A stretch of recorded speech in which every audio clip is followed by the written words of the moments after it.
There we go. Good fish too. Come up here. Yes, sir. Come here, come here.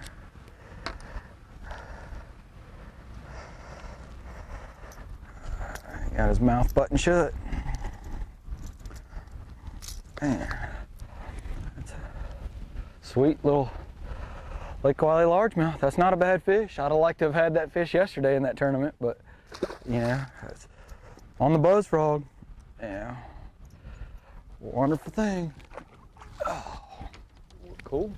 It's October 28th. We've got Hurricane Sandy off the coast of the Carolinas. We got a bunch of wind, some cloud cover, and they're forecasting for a big front to come in tomorrow. The temperature's supposed to drop like 20 degrees. You know, and they always, you know, you always hear them talk about the day before a front. And, you know, these fish,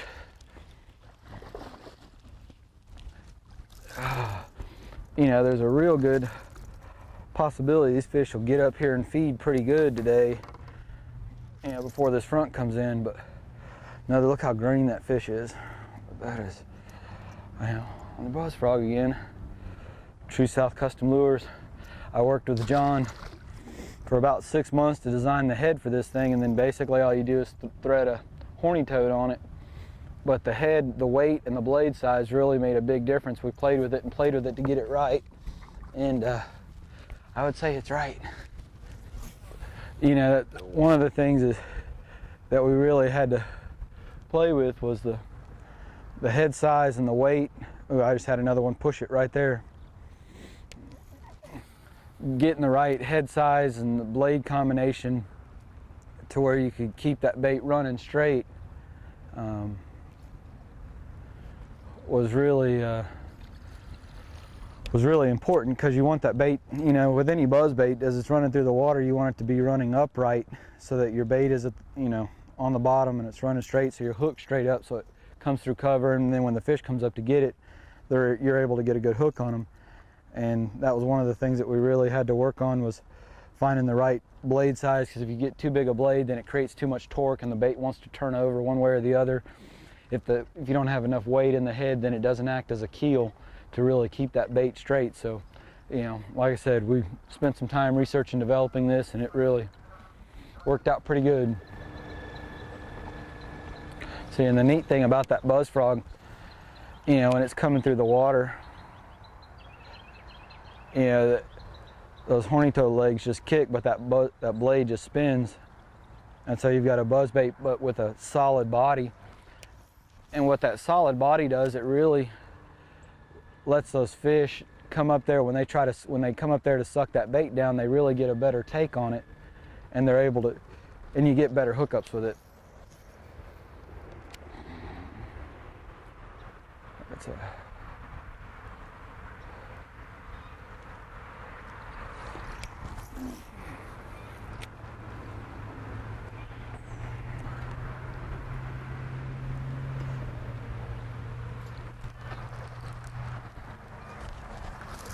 just like that. Seeing that fish, oh, come on. Come here, come here, come here, come here, come here. Oh, not a big guy, but that's a good, another 14-inch keeper. I weighed one smaller than that yesterday. Yeah, the CS Motorsports tournament was yesterday, you know, biggest tournament on the lake. Been going on for almost 30 years now, and yeah, it was held yesterday. Ended up like 11th or 12th in that thing, and the like I said, I had 6 fish limit, weighed just over, you know, 11.5 pounds, and which really doesn't sound like much, but fishing was pretty tough yesterday, and we did not get that many opportunities. The tough thing is that the water's so clear right now on the lake. These fish, you know, during the low light periods, they like to get up there shallow and feed, but because the water's so clear, as the as the sun comes up and the light gets brighter, they start to pull back off in a lot of cases, unless you've got, you know, a lot of wind to help break up the light penetration, or you've got some pretty serious cover that the fish can relate to. A lot of times they'll pull off the bank.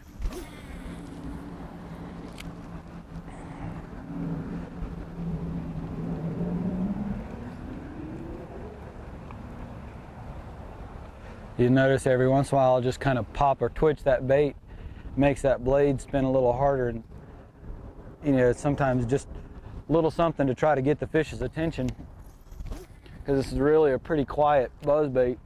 A lot of buzz baits that I'll throw are, you know, really loud and they have big clackers on them and they make just a lot of noise. This one's pretty quiet, so occasionally I'll just twitch it or make that blade turn a little harder and make a little more noise.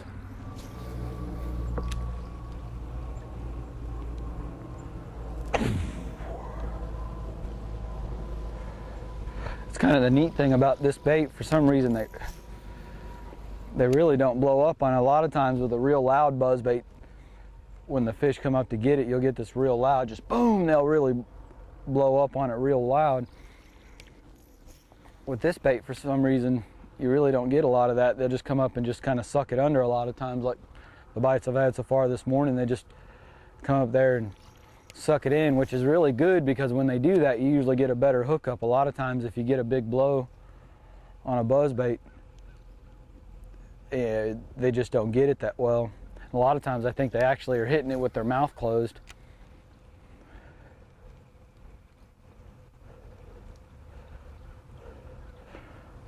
You know, which is still exciting, but really,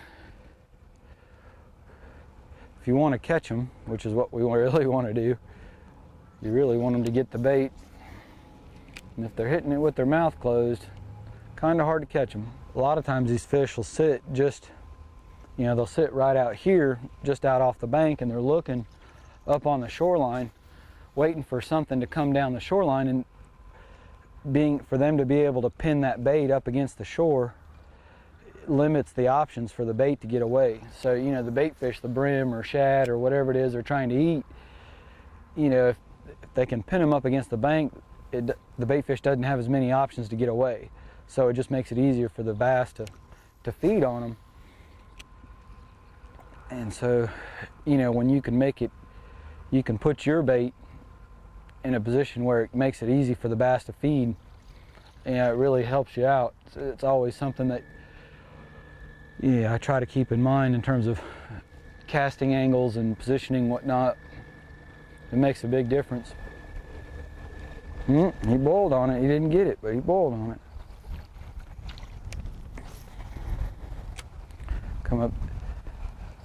Came up there and took a shot at it, didn't get it. Coming up on this stretch, and you can see we got a lot more wave action, a lot more wind. And when this happens, like I said, I kind of worry that the buzzbait gets lost in the wave action a little bit. So it's really a condition where I like to throw a spinnerbait. In this RW series, it's a 3-bladed RW series from True South. And so it's got 3 little blades, it's got a lot of little flash, it's got good vibration, but it really, under this, water's real clear, but under these conditions it really is a great bait. And I'm fishing it pretty fast. I'm keeping it up high in the water column, allowing those fish to come up there and get it when I don't catch a leaf on it. Seeing this wind, the way this wind's crashing on this point, just beautiful. I mean, that's, a lot of people have the misconception that, you know, the wind blows the bait fish, and that's just not the case. I mean, bait fish can swim. I mean, they swim in rivers upstream, so, and that's a lot more current than is generated by the wind. But what they do is they'll get in these areas where the wind blows like this, because the wind stirs up the plankton, which is what the bait fish eat. So the wind stirs up the plankton, attracts the bait fish. Well, the bait fish attract the bigger fish. So, you know, it just, but a lot of people, like I said, have the misconception that the wind blows, you know, say, oh, well, yeah, the wind had the bait fish all blown back into this pocket or back into this little area. That's not the case.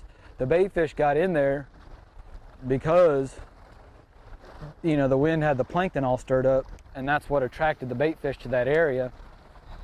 And then, you know, when that happens, damn, I just had one take a shot at it right there and missed him. Dang. I had just twitched the bait. A lot of times as I'm reeling that bait along, I'll twitch it like that and make those blades flutter, and that fish happened to hit it right when I twitched it and didn't get a hook in him. But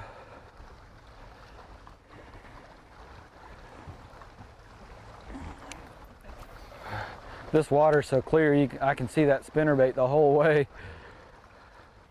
And those fish, they can see it from a long way off. And sometimes twitching that bait like that makes those blades flutter, and that'll, you know, kind of breaks up the action of the bait, makes it a little more erratic.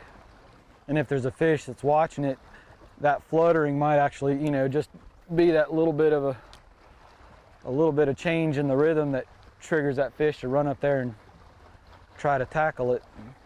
One bite on the spinnerbait, but didn't hook him.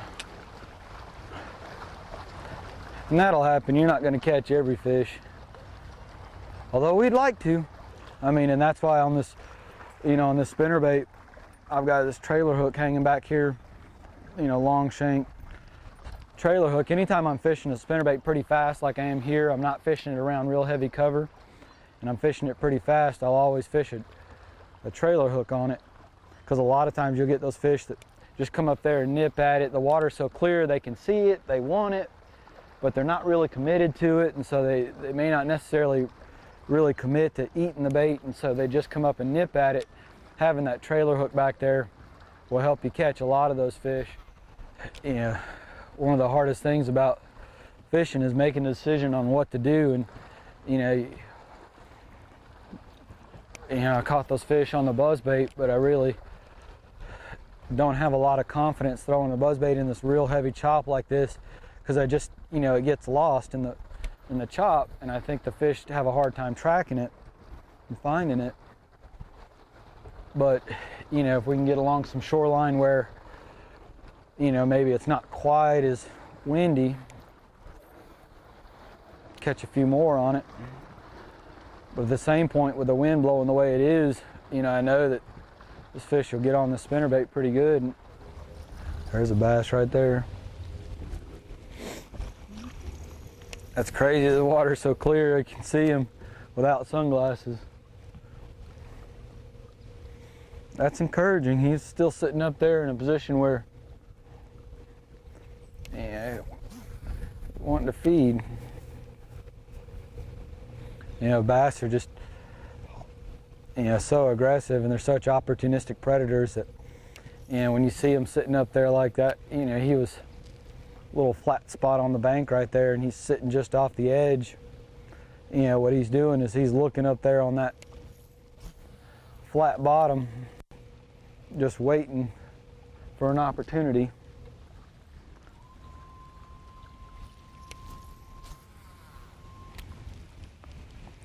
He's waiting for an opportunity to run up there and eat something.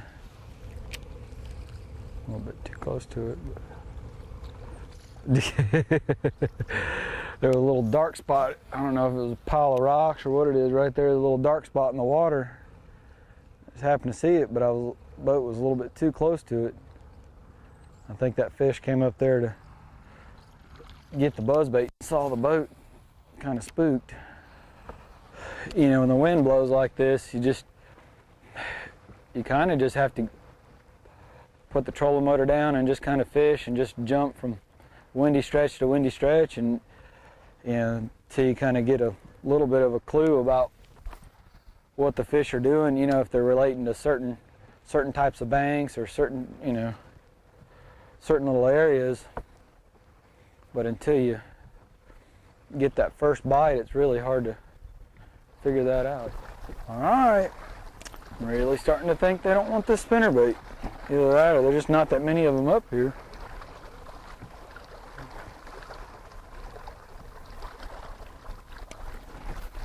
There was something right there.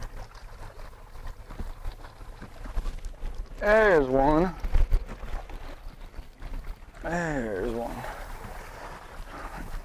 He clobbered it too. And that's why you fish that trailer hook, because that's, the trailer hook's what got that fish. That's a chunky fish. Sweet. Alright, so we're out here basically almost on the point or to the point. Dead in the wind. Kind of what I was thinking. And alright. Do that again about a half dozen times. Or more. It'd suit me just fine.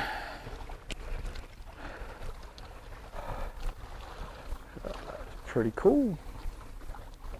Yeah. I've been bouncing around fishing some different stuff, trying to figure out, what exactly these fish are relating to and how to get a bite. But right in there, so, little patch of riprap, little stretch of riprap, and it's got some deep water that comes up there pretty close to it. And the other thing to try and pay attention to is, is it when you're running this stuff, is it a sandbank or is it rock? Is it, clay? Because sometimes the type of bank or the type of bottom makes a difference. In a lot of cases, the fish for whatever reason will be on a certain type of bottom.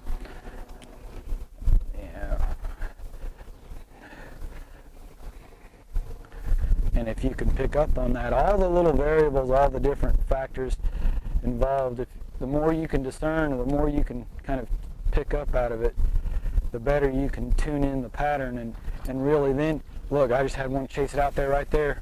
Dang. I started bringing it back to the boat and blew up at it right there.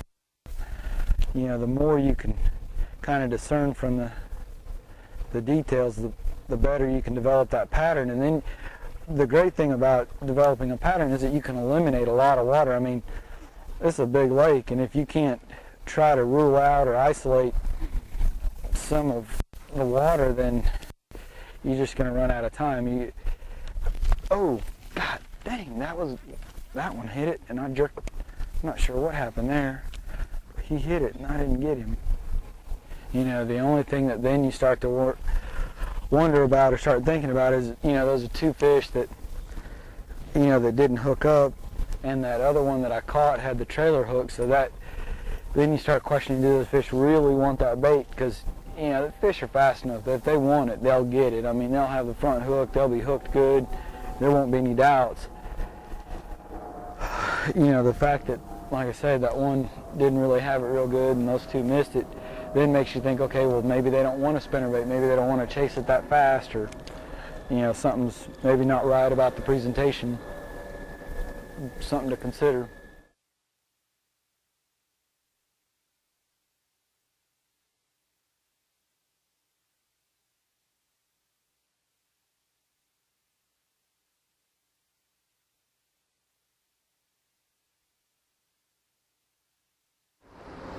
And it's just textbook kind of stuff, these wind-blown banks, and you got all these little dark spots on the bottom for fish to hide. I mean, I just keep waiting. It's like every cast is just expecting to get a bite, which is a great feeling to have. I mean, it's, I tell people all the time, if you don't have confidence in what you're doing and how you're fishing, then you need to change. You shouldn't be fishing it, because if you don't feel like you're going to get a bite every cast, you're doing the wrong thing. You need to be doing something different, because confidence, if you don't have confidence in what you're doing, you're not going to fish it as long, you're not going to fish it as well, you're just better off doing something different. It's a nice thing about this spinnerbait, and you're throwing it with the wind. It casts well as it is. This is, it's one of the these RW Series 3 blades are by True South. They come in a 1/2 and 3/4 ounce sizes, and the 1/2 ounce is usually pretty good. I like it. You know, if I was having to fish a bait real fast, you know, I'd probably go to the 3/4, because you can reel it faster and keep it under the water. If this is a 1/2 ounce, if I reel it too fast, it'll come to the surface, and you end up, you know, it ends up breaking the surface, and that's not really what you want. You know, all things considered, I'm actually pretty happy about what I've done already this morning. Considering I fished as hard as I could yesterday and only managed to catch 6 keepers, and then I think we had 2 or 3 that were short, that were too small to keep. But I'm pretty tickled. We actually, you know, caught some decent fish, and you know, still going. It's only not 10:30 yet, so. Yeah, the other thing that I had mentioned about fishing out here in the wind like this is, you know, 36 volt trolling motor. I mean, you can do this all day long. Without a 36 volt trolling motor, you will be dead in the water pretty fast. You know, that's one thing about this motor guide. 109 pounds of thrust, 36 volts. You know, I fished out in the wind all day yesterday, and at the end of the day still had juice. You know, because, you know, if you've got an underpowered trolling motor, then you end up using, you know, the max power the whole time, and that kills your batteries because you're drawing more on your batteries. But if you've got, you know, if you've got a 109 pound thrust trolling motor, but you only need 70 pounds to get the job done, you know, that doesn't draw as much on your batteries versus if you've got an 80 or 82 pound thrust trolling motor and you're, you know, having to use 70, then, you know, you're almost maxing out your trolling motor, and that uses a lot of your, you know, really takes a toll on your batteries in terms of draining them down. The other thing about it is that you're splitting the load off of 3 batteries versus 2, you know, for 36 versus 20, you know, versus 24 volts. So definitely a lot of advantages. I mean, you know, I've been a Motor Guide fan for years, love them. You know, it's a great trolling motor, and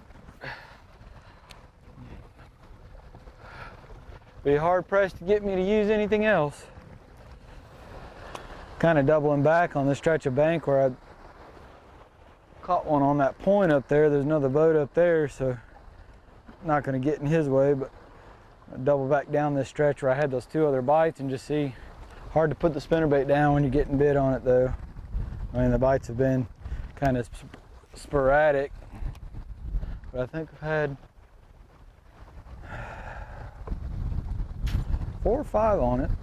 Unfortunately, the last one I caught, the audio was cutting out, so I don't think we got it on tape, but it happens.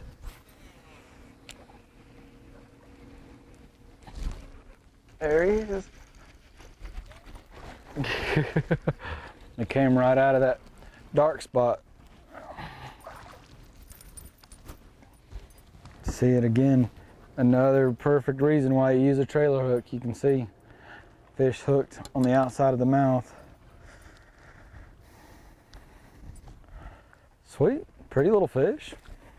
No, it's not little. All right. Oh, gotta love that. Fish has been pretty tough on Lake Wylie lately. Yeah, it took 15 pounds to win that tournament yesterday, and 6 fish, 15 pounds is pretty tough fishing. It's so neat because as I'm reeling this thing along, you know, with my Calcutta polarized sunglasses, I can see that bait from way off. I can see that bait in the water. And when a fish gets it, all of a sudden your bait just disappears. I mean, you see your bait go away before you ever feel the fish. It's kind of a neat thing. There's this, you know, kind of a delay where you go, where'd my bait go? And then your rod loads up and it's like, oh, that's a fish. 1, 2, 3, right about. Nope. Dang it. Of course, when you're expecting or thinking that you should get bit in a certain stretch, you don't. Then you pull up on a stretch of bank where you're not expecting to get bit, and one just tackles it. See, like here, there's so much wave action I can't even see the spinnerbait, which is okay. I don't need to. The fish can. I like to be able to see it. But when it's like this, you just fishing that thing along and you just hold on, because when they hit it, it's gonna be it. That's the great thing about it, is you're fishing it so fast, you're reeling that spinnerbait pretty quickly. And the combination of the speed that you're reeling the reel and reeling the bait, and the speed that the fish is traveling when they hit it, usually equates for a pretty violent collision, which is awesome, because it's always nice to get your rod doubled over. Be nice to catch a big one. That's a pretty rare thing anymore on this lake. I think big fish yesterday in that tournament, almost 100 boats. I think big fish was like 4 pounds. So, that just goes to tell you that when you got 100 boats fishing and a lot of really good fishermen, and the biggest fish weighed in that tournament was 4 pounds. That's not good.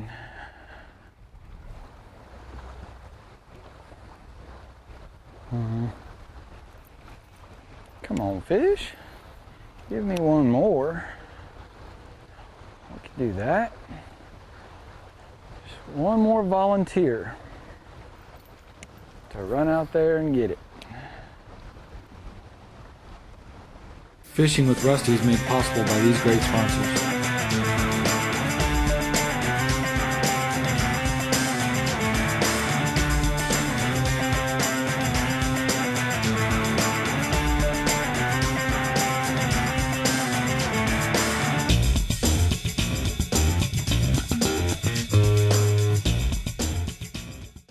Isn't tired of tangled fishing rods, bent or broken rod guides? Then you need the Rod Jimmy. The Rod Jimmy makes it easy to protect your valuable fishing rods with easy on and off protection, made of durable materials for a lifetime of use. The Rod Jimmy will more than pay for itself with one season. Say goodbye to tangled rods and lines. Store and carry more rods securely and easily with the Rod Jimmy. Order yours today at therodjimmy.com. That's therodjimmy.com.